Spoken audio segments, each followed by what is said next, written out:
കഴുത്ത് നാക്ക് മൂക്ക് രണ്ടം എന്നിരിക്കുന്ന അനുഭവങ്ങളൊക്കെയും ബന്ധുക്കളൊക്കെയും യാത്രാപഥ സമയമാണല്ലോ രത്നഗിരി. ബാല്യകാലം കഴിഞ്ഞാൽ പിന്നെന്താണ് വാർദ്ധക്യമാണ് അല്ലേ? രണ്ടാമത്തെ ബാല്യമാണ് വാർദ്ധക്യം എന്ന് പറയും അല്ലേ രത്നഗിരി?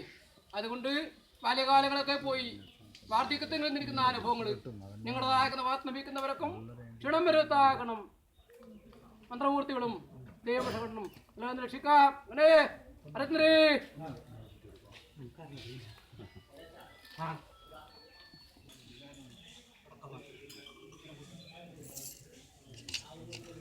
അങ്ങനെ രത്നഗിരി അതുകൊണ്ട് ഭൂവാരപശുവിനെയായും ആയിരാരോഗ്യ വിജാതിവിത്തായി സഗുണസമ്പന്നായി നേകരായ നാട് വാഴുന്നത് ഇതുകാലത്തെങ്കിൽ അല്ലേ തന്നിരിക്കുന്ന അനുഭവങ്ങൾ നിറഞ്ഞ മനസ്സോടും കൂടെ ദൈവശാടൻ കരങ്കാട്ടി വാങ്ങി. ഇനി വിശേഷാലാത്രങ്ങളുണ്ടോ? അറിയത്തന്തരി റൂട്ടും വായിച്ചുണ്ടോ? നാട്ടുകൾക്കത്തുണ്ടോ? പെരുഞ്ചെല്ലൂർ ഗ്രാമമുണ്ടോ? ഉണ്ട്.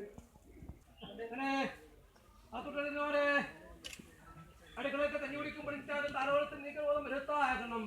ദിവ്യകണ്ടാതിരിക്കുന്ന പ്രാർത്ഥനയ്ക്കെടുക്കുന്ന ആളുകളിൽ കൽപ്പോഷത്തിൽ നാളികേരിക്കുന്ന പ്രകാരത്തിൽ താനകൾക്കും നായിക്കുന്ന ദൈവശകളുടെ സുരിച്ചു കൊടുക്കുന്ന ആളുകളിൽ ഒരു നിലയിലും ഒരേടത്തും ബുദ്ധിമുട്ട് വരുത്താകണം.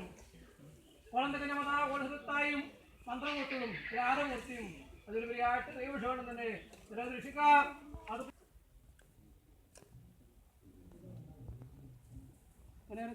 പ്രശ്നമായോ?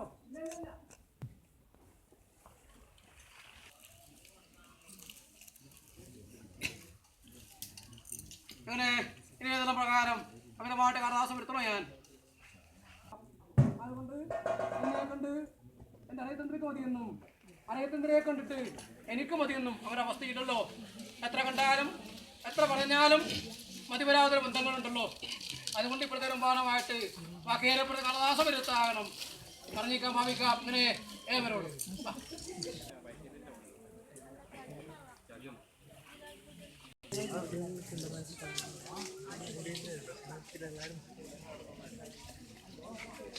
അതുകൊണ്ട് ഇപ്പോഴത്തെ ബഹളമായിട്ട് കടദാസം വരുത്താണം.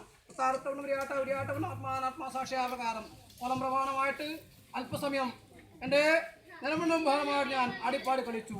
ഇനി അവരുമായിട്ട് കടദാസം വരുത്താകണം. എൻ്റെ ശാസ്ത്രം ബഹളമായിട്ട് കരകരട്ടോ ഞാൻ. അങ്ങനെ ഏവരോടും അലങ്കാരം.